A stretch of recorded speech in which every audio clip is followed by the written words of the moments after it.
नमस्कार आणि welcome to the new vlog of the Tanaya Nikhil. मी तनया तुमचं अगदी मनापासून स्वागत करते आपल्या आजच्या व्लॉगमध्ये. आजचा हा जो व्लॉग आहे ना, हा फुल्ली डेडिकेटेड असणार आहे. तुमच्या आत्तापर्यंत विचारला गेलेला सगळ्यात जास्त एक प्रश्न मला कंटिन्यू विचारला जायचा प्रत्येक व्लॉग्समध्ये. त्याच्यावर तुम्हीच गेस करा की तो प्रश्न काय असेल. आणि आता मी सांगते पण, म्हणजे तुम्ही खाली कमेंट करा. त्याच्या आधीच मी तुम्हाला सांगते. तो प्रश्न होता की ताई, बाहेर गेल्यानंतर तू सखीचं जेवण कसं मॅनेज करतेस. तर स्टार्टिंगला ना, म्हणजे तुम्ही आमचे व्हिडिओ खूप दिवसापासून बघताय, तर सखीचं जेवण म्हणजे सखीला आम्ही खूप आधीपासून बाहेर घेऊन फिरतो. कारण आमचं असं होतं की तिचं बाहेरच्या वातावरणाशी खूप छान जुळलं गेलं पाहिजे.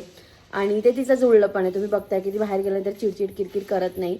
पहिले 6 महिने खूप इझी होतं, कारण पहिले 6 महिने मी तिला फक्त फीड करायचे. मग ते गाडीत असो किंवा मग कुठे हॉटेलवर थांबलो कुठे किंवा कोणाच्या घरी गेलो तर काही प्रॉब्लेम नव्हता. बट 6 महिन्यानंतर तो टास्क झाला, कारण तिचे खायचे पदार्थ म्हणजे तिच्या स्टार्टिंगला पेज वगैरे होत्या, नंतर भात वगैरे सुरू झाला, अंडी बटाटे अशी बरीच गोष्ट ती खाते, जे तुम्ही आमच्या डेली ब्लॉग्समध्ये पण बघता. मग बाहेर गेल्यानंतर मी ते कसं मॅनेज करते ना, हे तुम्हाला मी आजच्या व्हिडिओमध्ये सांगणार आहे. असं पण आमच्या घरचं लग्न आहे, आम्ही पॅकिंगच करतोय आता. तर म्हटलं दाखवून देऊया की आता बाहेर जाऊन मी तिचं जेवण कसं कसं मॅनेज करणार आहे. तर चला. नेहमी बाहेर जाताना मी तिची ही इलेक्ट्रिक केटल सोबत कॅरी करते. ही मी बोरोसिल कंपनीची मागवलेली आहे. या सोबतच हा एक ट्रे मिळतो ज्याच्यात मी अंडी उकडू शकते.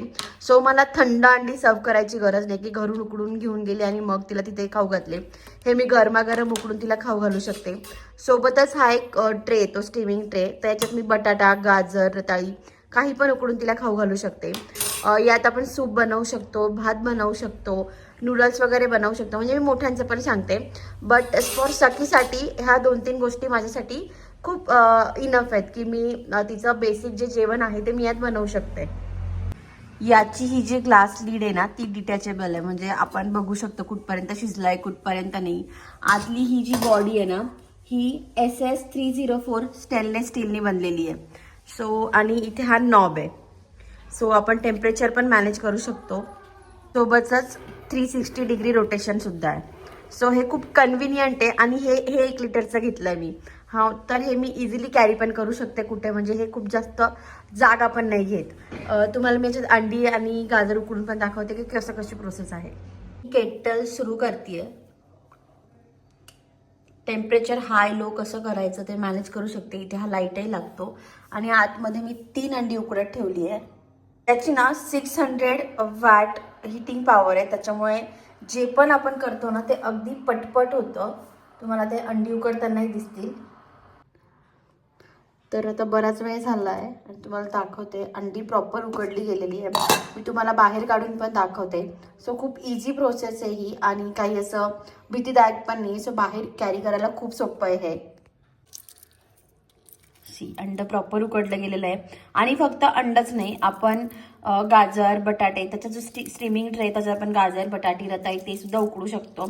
आणि चहा सूप अशा पण बऱ्याच गोष्टी करू शकतो. फक्त लहान मुलांसाठी नाही तर आपल्यासाठी पण ही गोष्ट खूप उपयुक्त आहे. आणि हे आहे सेकंड प्रोडक्ट, जे तुम्ही मागच्या ऑलमोस्ट सगळ्या व्हिडिओमध्ये बघितलं असणार आहे माझ्या. याच्यात लीक प्रूफ लीडमुळे कोणता पण पदार्थ, लिक्विड पदार्थ मी कॅरी करू शकते अगदी इझिली. तो खूप काळासाठी फ्रेश असतो. आणि हे क्लीन करणं पण खूप सोपं आहे, कारण याचं हे जे गॅसकेट आहे ना, हे रिमूवेबल आहे. सो आपण कधीही ते रिमूव्ह करून छान क्लीन करू शकतो. आणि यामुळेच लिक्विड पदार्थ बाहेर येत नाही. सो हा पण माझा अगदी गो टू प्रॉडक्ट आहे, कारण मला सखीला जर डाळ वगैरे काही खूप लांब करून न्यायची असेल कुठे, तर मी इझिली करू शकते आणि यातून काहीही बाहेर पडत नाही.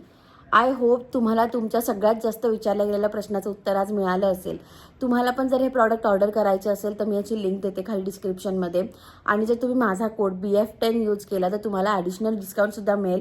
अँड ट्रस्ट मी, तुमच्या घरात जर छोटं बाळ असेल तर हे 2-3 प्रॉडक्ट तुमच्याकडे असायलाच हवे, ज्याने तुमची जर्नी खूप स्मूथ होते. आणि आपण आता भेटूया पुढच्या व्लॉगमध्ये. आज पुरतं एवढंच. Thank you so much.